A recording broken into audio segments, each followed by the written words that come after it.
Friends, जय हिंद। कैसे हैं आप सभी लोग।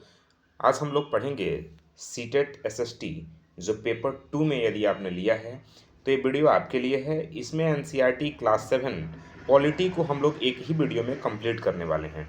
ध्यान दीजिएगा, क्लास 7 में पॉलिटी में बहुत महत्वपूर्ण प्रश्न नहीं हैं जो सीटेट में पूछे जा सकते हैं। उसमें जेंडर से रिलेटेड, पूर्वाग्रह से रिलेटेड, रूढ़िगत धारणा से रिलेटेड हैं, सेक्स और जेंडर से रिलेटेड कुछ प्रश्न हैं, कुछ मीडिया से रिलेटेड प्रश्न हैं और कुछ बाजार से संबंधित प्रश्न हैं। तो कुछ यही 2 4 10 महत्वपूर्ण टॉपिक हैं जिससे जो भी प्रश्न बन पाए हैं उन सभी प्रश्नों को मैं आपके सामने लेके आया हुआ हूं। तो चलिए वीडियो शुरुआत करते हैं। नमस्कार, मेरा नाम है विवेक पांडे और आप देख रहे हैं टुडे एग्जाम स्टडी का यूट्यूब प्लेटफॉर्म। आइए फ्रेंड्स, वीडियो को शुरू करते हैं। उससे पहले चैनल पर नए होंगे तो सब्सक्राइब कर लीजिएगा और वीडियो पसंद आए तो लाइक शेयर करिएगा। नहीं पसंद आए क्लास देखिए, पढ़िए, बस मेन मकसद यही है, पढ़ना। ठीक है, पहला प्रश्न है, ध्यान दीजिएगा, ये सभी आपके एनसीईआरटी क्लास 7 पॉलिटी से लिए गए हैं जिस किताब का नाम है सामाजिक, आर्थिक और राजनीतिक जीवन। आप देख सकते हैं किताब को। पहला प्रश्न है कि भारतीय संविधान के अनुसार स्वास्थ्य के अधिकार के संदर्भ में राज्य का प्राथमिक कर्तव्य क्या है। कई मेरे भाई पूछते हैं कि सर क्या ये प्रश्न पूछा जा सकता है सीटेट में। देखिए मेरे भाई, सीटेट में प्रश्न तो एनसीईआरटी से ही पूछा जाता है और जो भी मैं प्रश्न लाता हूँ वो एनसीईआरटी के किताबों से लाइन बाय लाइन उठा के वहाँ से प्रश्न मैं आपके लिए लाता हूँ जो मुझे महत्वपूर्ण समझ में आता है। जिस जिस हिसाब से मैं तैयारी किया हूँ उसी हिसाब से मैं आपको भी कोशिश करता हूँ। देखिए मेरा मकसद तो है आपको पास करवाना। मेरा मकसद है कि आपका 60 में 60 है। एसएसटी में ध्यान रखिए, एसएसटी में 60 में 60 है। अब चूंकि मेरा इरादा है कि आए, लेकिन अब मैं उसी हिसाब से तैयारी करवा रहा हूँ। ठीक है ना। चलिए, तो देखिए इसका जो सही जवाब होगा मेरे भाई, विकल्प बी सही होगा, यानी सार्वजनिक स्वास्थ्य सुविधाएं प्रदान करना और लोगों के जीवन स्तर तथा स्वास्थ्य में सुधार करना ही भारतीय संविधान के अनुसार राज्य की प्राथमिक कर्तव्य होती है। ठीक है ना, ये बात आप ध्यान रखिएगा। देखिए भारतीय संविधान के अनुच्छेद 21 में, ठीक है ना, ध्यान रखिएगा। अच्छा, व्याख्या भी पढ़ना और समझना आपको जरूरी है क्योंकि प्रश्न से रिलेटेड जो भी महत्वपूर्ण बातें हैं वो सभी मैं व्याख्या में लेके आता हूं। तो ध्यान रखिएगा, भारतीय संविधान के नीति निर्देशक तत्वों के अनुसार, किसमें, नीति निर्देशक तत्व में, नीति निर्देशक तत्वों के अनुसार लोगों का कल्याण सुनिश्चित करना और उन्हें स्वास्थ्य सुविधाएं प्रदान करना सरकार का प्राथमिक कर्तव्य है। स्वास्थ्य को जीवन के अधिकार के रूप में अनुच्छेद 21, ठीक है ना, अनुच्छेद 21 में दिया गया है। यह अनुच्छेद 21 का अभिन्न हिस्सा माना गया है। यानी अनुच्छेद 21 में कहा गया है कि भारत के जो भी नागरिक हैं उनको प्राथमिक स्वास्थ्य सुविधाएं मिलनी चाहिए। ठीक है ना। अगला प्रश्न है कि कोस्टारिका के दृष्टिकोण को स्वास्थ्य के क्षेत्र में विश्व स्तर पर सबसे महत्वपूर्ण क्यों माना जाता है, बताइए। तो जब आप 4 विकल्प पढ़ेंगे ना तो आप मानेंगे कि इसलिए उसे महत्वपूर्ण माना जाता है क्योंकि वहाँ की जो सरकार है ना वो सेना न रखने का निर्णय लिया और उस धन को, जो भी सेना रखने पे जो बजट बनता है उन सभी बजट को बुनियादी स्वास्थ्य और शिक्षा पे खर्च करने का निर्णय लिया। इसीलिए कोस्टारिका को, ठीक है ना, स्वास्थ्य के क्षेत्र में विश्व स्तर पर सबसे महत्वपूर्ण माना जाता है। ठीक है, ध्यान रखिएगा, ये जिक्र है आपके किताब में, मैं इसीलिए लेके आया। देखिए कोस्टारिका का मानना है कि देश के विकास के लिए लोगों का स्वस्थ होना जरूरी है। सेना पर होने वाले भारी खर्च को बचाकर सरकार ने अपनी प्रजा की बुनियादी जरूरतों जैसे कि पीने का साफ पानी, सफाई, पोषण और आवास पर ध्यान दिया। ठीक है ना। अगला प्रश्न है कि केरल सरकार, ठीक है ना,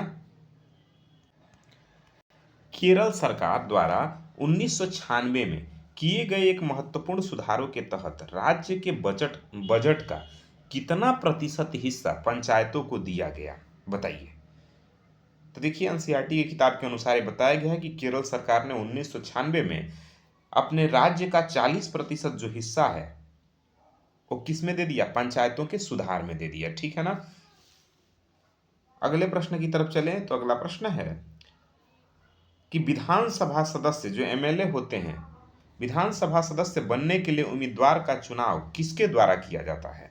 उम्मीदवार का जो चुनाव होता है वो किसके द्वारा किया जाता है, यानी विधानसभा सदस्य को चुनने के लिए कौन चुनता है उसको। तो ध्यान रखिएगा विकल्प सी सही होगा, यानी निर्वाचन क्षेत्र की जनता द्वारा एमएलए चुना जाता है और यह एक प्रत्यक्ष चुनाव होता है। ठीक है ना। कैसा चुनाव होता है? प्रत्यक्ष चुनाव होता है, और प्रत्यक्ष चुनाव के द्वारा जनता, देखिए विधायक जिससे एमएलए कहते हैं, ये सीधे चुने जाते हैं जनता द्वारा, और इनका प्रत्यक्ष चुनाव होता है, इसलिए वे विधानसभा में जनता का प्रतिनिधित्व करते हैं और उनके प्रति जवाबदेह होते हैं। ठीक है ना। मुख्यमंत्री और अन्य मंत्रियों की नियुक्ति कौन करता है? बहुत महत्वपूर्ण प्रश्न है मेरे भाई, ध्यान रखिए।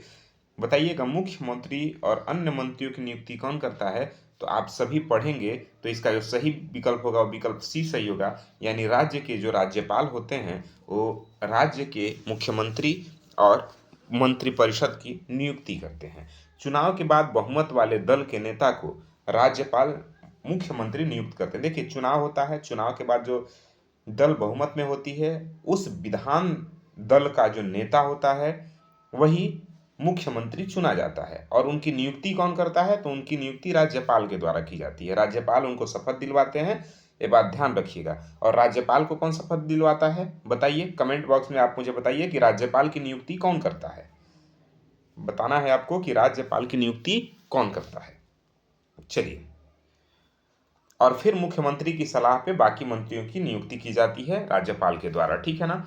अगला प्रश्न है कि राज्य स्तर पर शासन के 3 अंगों का सही संयोजन क्या है? राज्य स्तर पर शासन के 3 अंग हैं, अब वो कौन कौन से हैं? सही विकल्प क्या है बताइए।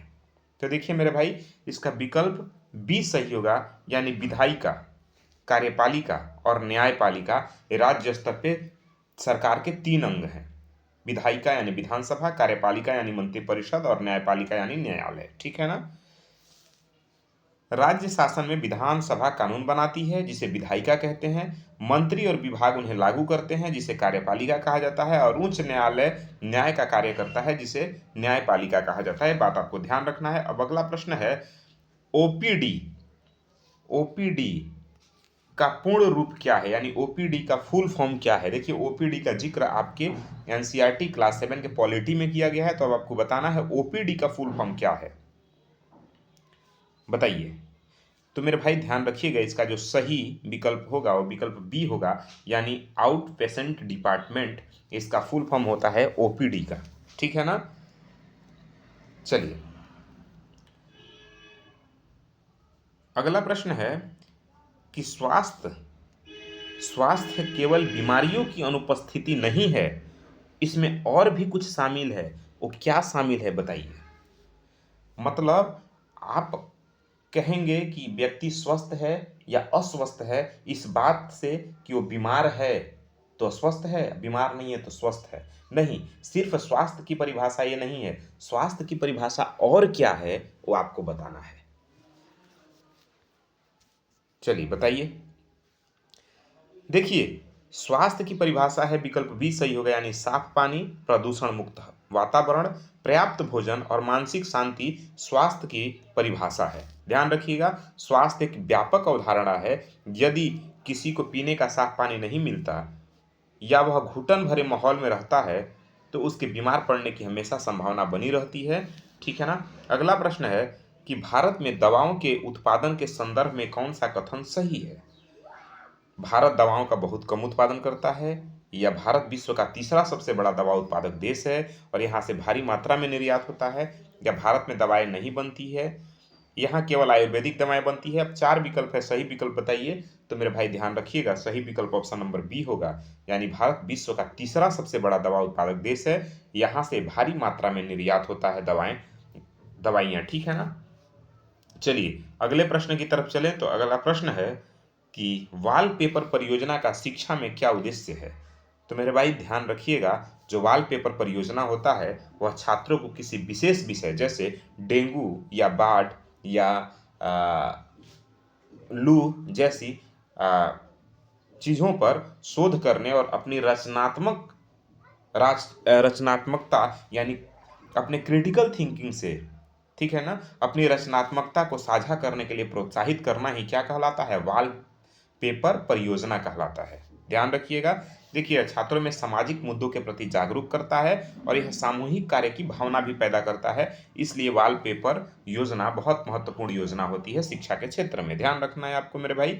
अगले प्रश्न की तरफ चलें। तो अगला प्रश्न है, सामाजिक विकास की प्रक्रिया में सामाजिक विकास की प्रक्रिया में खिलौनों और खेलों का जेंडर भूमिकाओं के निर्धारण में क्या महत्व है? वेरी वेरी इंपॉर्टेंट क्वेश्चन है, हर बार पूछा जाने वाला इस सीटेट का बहुत महत्वपूर्ण प्रश्न है।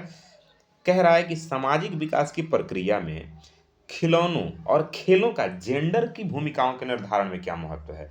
मतलब कौन खिलौने कौन खेल सकता है, कौन खेल सकता है। यानी जैसे क्रिकेट लड़कियां खेलेंगी या लड़के खेलेंगे, मतलब जैसे कहा जाए कि क्रिकेट लड़के खेलेंगे, ठीक है ना।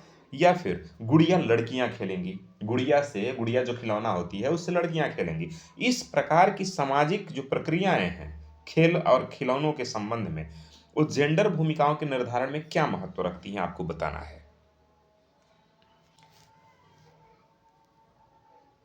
देखिए ध्यान दीजिएगा, इसका विकल्प बी सही होगा। यानी ये बच्चों को यह बताने का माध्यम है कि स्त्री और पुरुष के रूप में उनका भविष्य और उत्तरदायित्व तो भिन्न भिन्न होते हैं। यह जो है खिलौना और खेल के माध्यम से बताया जा रहा है। देखिए ध्यान से समझिए, लड़कों को कार और लड़कियों को गुड़िया देना इस सामाजिक संदेश का हिस्सा है कि समाज उनसे अलग अलग व्यवहार और कैरियर की अपेक्षा करता है। मेरे भाई ध्यान रखिएगा, बहुत महत्वपूर्ण प्रश्न है। आपको इस तरह का कोई भी भेदभाव नहीं करना है जेंडर के प्रति। मतलब लड़के कार चलाएंगे और मतलब कार वाले खिलौनों से खेलेंगे और लड़कियां गुड़िया वाले खिलौनों से खेलेंगी, ये एक सामाजिक पूर्वाग्रह है, रूढ़िबद्ध धारणा है जो पुरुष और स्त्री के प्रति समाज ने अलग अलग बना लिया है, अलग अलग व्यवहार बना दिया है। ठीक है ना। चलिए अगला प्रश्न है, 1920 के दशक के सामोआ द्वीप का उदाहरण लैंगिक अध्ययन में क्या सिद्ध करता है? देखिए एक पाठ में आपके जिक्र है सामोआ द्वीप के बारे में, वो उसमें इसका जो सही विकल्प होगा वो होगा बी, यानी जेंडर की अवधारणाएं सांस्कृतिक रूप से निर्मित होती हैं और विभिन्न समाजों में भिन्न भिन्न हो सकती हैं। यानी जो जेंडर होता है वो समाज के द्वारा निर्मित किया जाता है, हमारी संस्कृति के द्वारा वो निर्मित की जाती है और अलग अलग समाज में अलग अलग जगहों पे जेंडर की अलग अलग विभिन्नताएं हो सकती हैं। जैसे किसी राज्य में महिलाएं घर की बाहर की काम करती हैं और किसी राज्य में महिलाएं घर के भीतर का कार्य करती हैं। ठीक है ना। बात समझ में आ रहा है। समाज ने अलग अलग जगहों पे अलग अलग इनके प्रति धारणाएं बना लिया है। ठीक है ना। बात क्लियर हो रहा है। देखिए सामोया में जैसे बच्चों और लड़कियों को दी गई स्वतंत्रता यह दर्शाती है कि जेंडर के नियम पूरी तरह सामाजिक ढांचे पर निर्भर करते हैं। यानी किसको स्वतंत्रता मिलनी चाहिए किसको नहीं, ये हर समाज में अलग अलग जगह पे डिसाइड किया जाता है अलग अलग तरीके से। बात समझ में आ रहा है। अगला प्रश्न है, अधिकांश समाजों में महिलाओं द्वारा किए जाने वाले घरेलू काम को वास्तविक कार्य नहीं माना जाता। अधिकांश समाज में जो महिलाएं घर का काम करती हैं उनको रियल में वर्क नहीं माना जाता। कारण है कि समाज में यह धारणा बनी हुई है कि यह कार्य महिलाओं की स्वाभाविक जिम्मेदारी है और इसके लिए आर्थिक भुगतान की आवश्यकता नहीं है। अब आपको बताना है कथन और कारण क्या दोनों मेल खा रहे हैं, दोनों सही हैं या नहीं है। चार विकल्प आपके सामने है मेरे भाई, तो ध्यान से समझिए।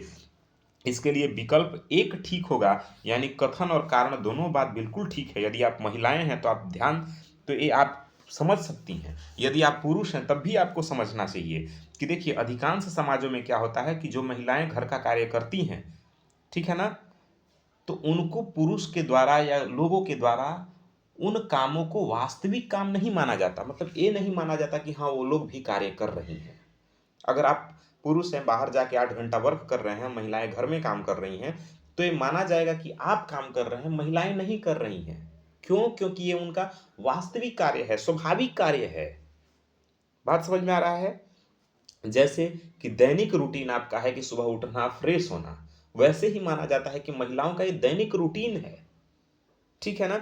और कारण है कि समाज में यह धारणा बन गई है कि यह कार्य महिलाओं की स्वाभाविक जिम्मेदारी है। ठीक है ना। यह समाज की धारणा है कि यह महिलाओं की स्वाभाविक जिम्मेदारी है और इसके लिए कोई भी उन्हें आर्थिक भुगतान नहीं मिलना चाहिए, यानी कोई पैसा नहीं मिलना चाहिए। बात समझ में आ रहा है। तो कथन और कारण दोनों बात बिल्कुल ठीक है। देखिए घरेलू श्रम को अदृश्य श्रम माना जाता है जिसका कोई मौद्रिक मूल्य नहीं होने के कारण इसे सम्मान नहीं मिलता है। बात समझ में आ रहा है। जो क्या है, एक पूर्वाग्रह है, एक एक धारणा बनी हुई है। जैसे रियल में ऐसा नहीं है। अगर आप भी वर्क कर रहे हैं बाहर, तो महिलाएं भी घर के भीतर वर्क कर रही हैं, बात ध्यान रखना है।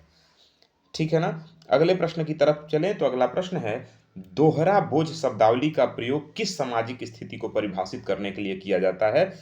देखिए, ये आपके पॉलिटी के पॉइंट ऑफ व्यू से भी महत्वपूर्ण है और आपके पेडागोजी के दृष्टिकोण से भी बहुत महत्वपूर्ण है। तो दोनों तरह से इस प्रश्न को पढ़िएगा, बहुत महत्वपूर्ण है मेरे भाई। देखिए, दोहरा बोझ शब्दावली का प्रयोग क्या है, प्रयोग किस सामाजिक स्थिति को परिभाषित करने के लिए किया जाता है? तो मेरे भाई ध्यान रखिएगा, महिलाओं द्वारा घर के बाहर नौकरी करना और साथ ही घर के काम और बच्चों की देखभाल की पूरी जिम्मेदारी उठाना ही दोहरा बोझ कहलाता है। और ये दोहरा बोझ शब्दावली इसी के लिए है। ठीक है ना। अगले प्रश्न की तरफ चलें तो अगला प्रश्न है, लैंगिक रूढ़िवादिता किशोर लड़कियों के कैरियर विकल्पों को कैसे बाधित करती है? बताइएगा। जो लैंगिक रूढ़िवादिता है वो किशोर लड़कियों की कैरियर को कैसे बाधित करता है, कैसे रोकता है, आपको बताना है। 4 विकल्प आपके सामने है, पढ़िए और सही विकल्प तक पहुंचिए। बताइए। देखिए मेरे भाई, जब आप पढ़ेंगे इसको तो ध्यान से समझिए। जो भी भाई बहन आप लोग पढ़ रहे हैं, ध्यान से समझिए। यह धारणा कि लड़कियां विज्ञान और तकनीक के कार्यों के लिए उपयुक्त नहीं होती हैं, उन्हें इंजीनियर जैसे क्षेत्रों से हतोत्साहित करती है, यही जो है उनके कैरियर में बाधा बनता है। बात समझ में आया? देखिए, फिर से समझिए, बहुत बारीकी से समझिए कि जो लैंगिक रूढ़िवादिता है वो यह है कि लड़कियां जो है फाइटर जेट नहीं उड़ा सकती है। लैंगिक रूढ़िवादिता है, हमारे दिमाग में बना हुआ है।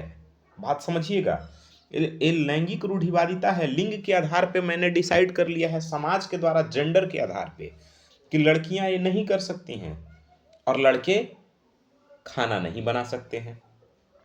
लेकिन दुनिया का बढ़िया शेफ लड़के हैं। और अभी आपने देखा, फाइटर जेट उड़ा के हमारे देश की जाबाज महिलाओं ने क्या किया। तो ये रूढ़िवादिता, जो लैंगिक रूढ़िवादिता बनी हुई है, इसका किशोरियों के कैरियर में भी बाधा उत्पन्न होता है। ये बात आपको ध्यान रखना है।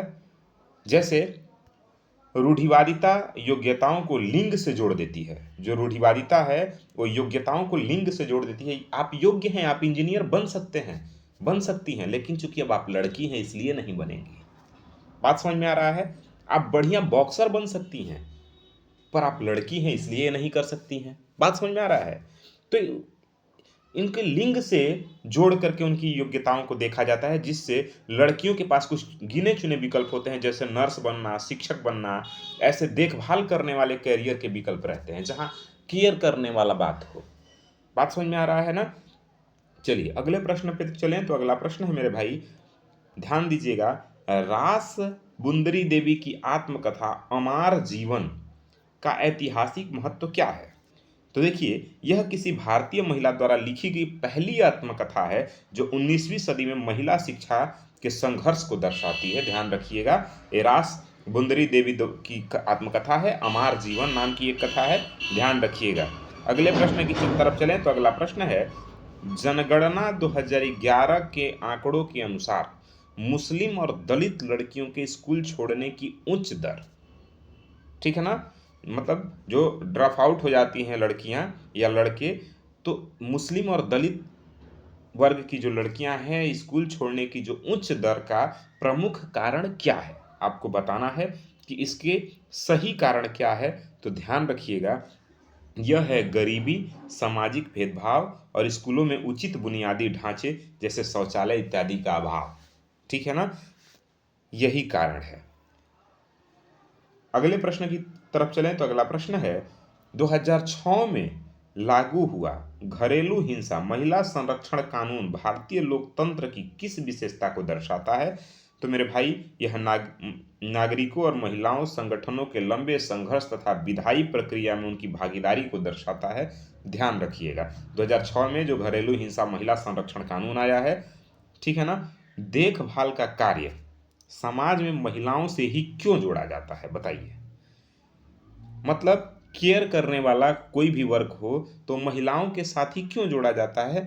अब आपको बताना है। 4 विकल्प आपके सामने है, पढ़िए और सही विकल्प बताइए।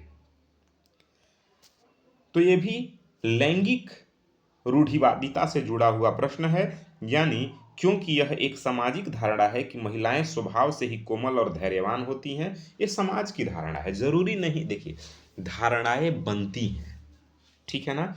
महिलाएं स्वभाव से कोमल और धैर्यवान होंगी, इस बात की गारंटी है? नहीं है। और पुरुष स्वभाव से कठोर होंगे, इस बात की गारंटी है आपके पास? नहीं। बहुत सारी महिलाएं हैं जो बहुत धैर्यवान हैं और बहुत सारी महिलाएं हैं जो धैर्यवान नहीं हैं। बहुत सारे पुरुष हैं जो धैर्यवान हैं भी और बहुत सारे हैं जो नहीं हैं। तो ये लैंगिक रूढ़िवादिता है जो हम धारणा बना लिए हैं, ठीक है ना। अगले प्रश्न की तरफ चले। देखिए, इस रूढ़िवादिता के कारण ही नर्स या प्राथमिक शिक्षक जैसे पदों को महिलाओं का पेशा मान लिया जाता है। अगला प्रश्न बहुत महत्वपूर्ण प्रश्न है, ये पूछा गया प्रश्न है कि सेक्स और जेंडर के बीच मुख्य दार्शनिक अंतर क्या है, बताइए। बहुत महत्वपूर्ण प्रश्न है और आपको बताना है। विकल्प आपके सामने है, 4 विकल्प है। कमेंट करके बताइए कि सेक्स और जेंडर के बीच क्या अंतर होता है। तो देखिए मेरे भाई, जो सेक्स है ना, वो बायोलॉजिकल होता है, यानी जैविक होता है, ठीक है ना। माँ बाप के देखिए, जो सेक्स है वो बायोलॉजिकल है। कैसे? मतलब आप जब पैदा हो रहे हैं तो या तो आप मेल हैं या तो आप फीमेल हैं, क्लियर। जेंडर फिक्स हो गया, या तो मेल हैं या तो फीमेल हैं, ये सेक्स है। जबकि ध्यान रखिए, सेक्स जो है वो जैविक है, यानी बायोलॉजिकल है। जबकि जो जेंडर है वो समाज के द्वारा गढ़ी गई भूमिका और व्यवहार है। समाज के द्वारा जो भूमिकाएं गढ़ दी जा रही है, जो व्यवहार गढ़ दी गई है, वो आपका जेंडर है। लेकिन जो सेक्स है वो बायोलॉजिकल है, जैविक है। ये बात आपको ध्यान रखना है। ये प्रश्न पूछा गया है सीटेट के द्वारा। अगला प्रश्न है मेरे भाई कि एक समावेशी कक्षा में जेंडर समानता पर चर्चा करते समय शिक्षक की भूमिका क्या होनी चाहिए, बताइए। ये प्रश्न आप कमेंट करके हमें बताएंगे। इस प्रश्न का उत्तर क्या होगा? 4 विकल्प आपके सामने हैं कि एक समावेशी कक्षा में जेंडर समानता पर यदि आप चर्चा कर रहे हैं तो आप शिक्षक बनने वाले हैं। बताइए कि एक शिक्षक की भूमिका क्या होनी चाहिए। देखिए, मुझे उम्मीद है कि आप सभी लोगों ने प्रश्न पढ़ा और उत्तर कमेंट कर दिए हैं। चलिए अब मैं आपको बताता हूं। इसका सही विकल्प होगा ऑप्शन नंबर बी, यानी विद्यार्थियों को समाज में प्रचलित रूढ़ियों की पहचान करने और उन पर सवाल उठाने के लिए प्रेरित करना चाहिए। उन पे प्रश्नवाचक चिन्ह उठाने के लिए प्रेरित करना चाहिए, क्वेश्चन मार्क उठाने के लिए प्रेरित करना चाहिए। ध्यान रखिएगा, ठीक है ना। लोकतांत्रिक नागरिकता विकसित करने के लिए छात्रों में आलोचनात्मक सोच यानी क्रिटिकल थिंकिंग विकसित करना ही जरूरी है, ठीक है ना। अगला प्रश्न है, आंगनबाड़ी केंद्रों की स्थापना जेंडर समानता की दिशा में एक बड़ा कदम क्यों है, बताइए। तो देखिए मेरे भाई, क्योंकि यह बाल देखभाल की सुविधा प्रदान कर महिलाओं को शिक्षा और रोजगार के अवसर तलाशने में मदद करता है, ठीक है ना। तो ये बात ध्यान रखिएगा, विकल्प बी सही हो जाता है आपका।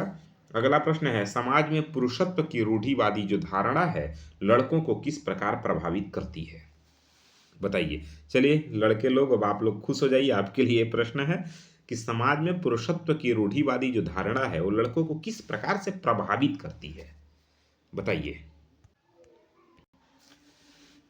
देखिए, विकल्प जो है ना बी सही होगा। देखिए, रूढ़िवादी जो धारणा लड़कों के प्रति बन गई है ना, यह उन पर भावनाएं न व्यक्त करने का दबाव बनाती है।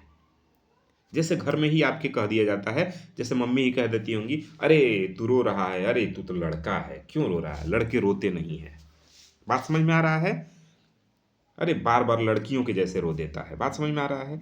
मतलब रोने रोने का संबंध सिर्फ लड़की से है, लड़कों से नहीं है। समाज ने हमारे ऊपर ये दबाव बना दिया है कि आप लड़के हैं, नहीं रोना है आपको, जो उनके विकास के लिए हानिकारक है मेरे भाई। भावनाओं का बहना, भावनाओं का निकलना, समझ आ रहा है? भावनाओं का बाहर निकल जाना ही आपके विकास के लिए रास्ते प्रशस्त करते हैं। अगर आपकी भावनाएं नहीं निकल रही हैं, नहीं व्यक्त हो रही हैं, दबी हैं, तो आपका विकास संभव नहीं है, विकास रुक जाता है। ये आपके विकास को प्रभावित करता है, ध्यान रखिएगा। विकल्प बी सही हो जाता है। अगले प्रश्न की तरफ चलें। तो अगला प्रश्न है, 2011 के जनगणना के अनुसार पुरुष महिला साक्षरता दर का अंतर क्या प्रकट करता है, पुरुष और महिला के जो साक्षरता का दर है, उसका जो अंतर है, वो क्या प्रकट करता है मेरे भाई? तो ध्यान रखिए, वो संसाधनों के आवंटन और शिक्षा की पहुंच में व्याप्त लैंगिक अंतराल को यानी जेंडर गैप को प्रकट करता है। ठीक है ना? अगला प्रश्न है, अंतर्राष्ट्रीय महिला दिवस 8 मार्च की सार्थकता किसमें निहित है? अब पहली बात तो ये ध्यान रखिएगा, अंतर्राष्ट्रीय महिला दिवस 8 मार्च को मनाया जाता है। अब बताना है कि इनकी सार्थकता किसमें निहित है? तो मेरे भाई, महिलाओं को वैश्विक संघर्षों, उपलब्धियों और निरंतर जारी समानता की मांग के प्रति एकजुटता में निहित है। ठीक है ना? अगले प्रश्न की तरफ चलें तो मीडिया से प्रश्न है, लोकतंत्र में संचार माध्यम में मीडिया की भूमिका क्या होनी चाहिए? तो मेरे भाई देखिए, देश और दुनिया की खबरें देना और उन पर चर्चा करके जनमत का निर्माण करना ही मीडिया की भूमिका होनी चाहिए। अगला प्रश्न है, मीडिया को देखिए देश का चौथा स्तंभ माना जाता है मेरे भाई। आजकल मीडिया पता नहीं कहाँ सोई हुई है, बहाली लटका हुआ है, वैकेंसी नहीं आ रहा है और मीडिया का कुछ पता नहीं।